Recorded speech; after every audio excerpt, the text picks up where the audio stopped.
Title: The Journey to Embracing Solitude. Chapter 1: The Mask I Wore. This story is not just a collection of words, it's a reflection of my personal journey, a glimpse into the battles I fought within myself.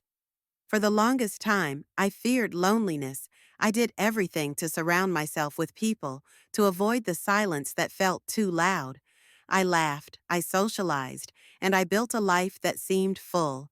Yet, deep down, there was a part of me that always felt unseen, unheard. I had always been a paradox, an extrovert in the outside world, a social butterfly who laughed loudly, cracked jokes, and made friends easily. Yet, beneath that vibrant exterior lay an introvert who struggled to express emotions, even to those closest to me. My heart held unspoken fears, and my mind constantly whispered, "If I say this, will it hurt my family? If I tell my friends, will they leave me?" And so, I stayed silent. As a child, I never wanted to be alone. Loneliness was my biggest fear, and I did everything to avoid it.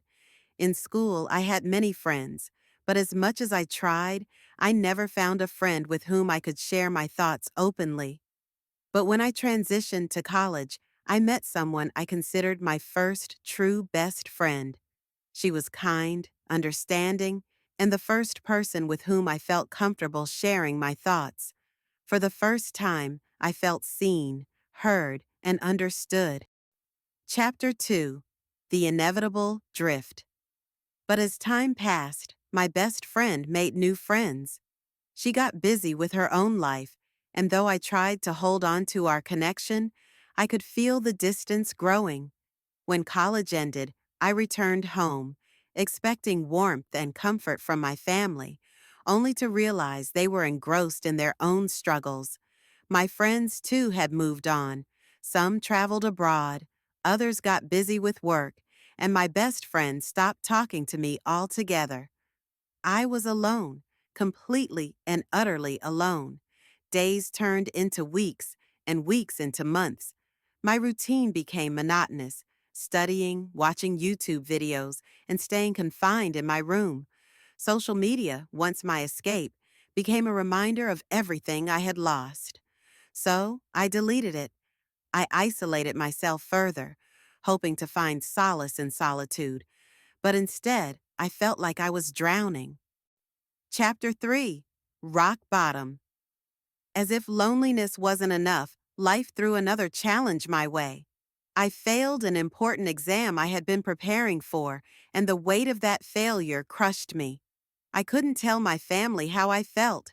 I bottled up my emotions, but inside, I was breaking apart. I needed someone to talk to, someone who would understand, not just listen, but truly hear me. Desperately, I turned to social media again, searching for companionship. I met people, tried to build connections, but none of them lasted. They were fleeting, temporary distractions. Eventually, I stopped trying. Self-help videos, yoga, meditation. I tried them all, but nothing seemed to work. The loneliness was a shadow that refused to leave. Then, one night, after crying for 2 hours straight, I dragged myself to the sink and washed my face. As I looked into the mirror, a voice inside me whispered, "You don't need anyone else to make you happy. You are the only one who can do that." Chapter 4: The Awakening. That moment changed everything. For the first time, I stopped seeking happiness from others and started finding it within myself. I practiced yoga, not as a way to escape loneliness, but as a means to embrace myself. I smiled while meditating, not expecting instant peace, but simply enjoying the process. I went on walks alone, read books, and immersed myself in learning and self-improvement. Slowly, I started feeling productive, confident, and most importantly, connected with my own soul. The loneliness I once feared became a source of strength. I no longer saw it as a curse, but as a blessing. In solitude, I discovered my true self. I learned to express my thoughts openly, to speak my mind to friends and family without fear. Epilogue. The power of solitude. Today I am not afraid of being alone. I cherish it. Loneliness is not something to be feared. It is an opportunity to understand oneself on a deeper level.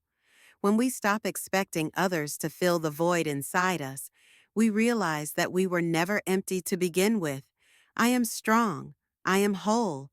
And most importantly, I am at peace. Being alone is not a curse. It's a blessing if we learn to embrace it.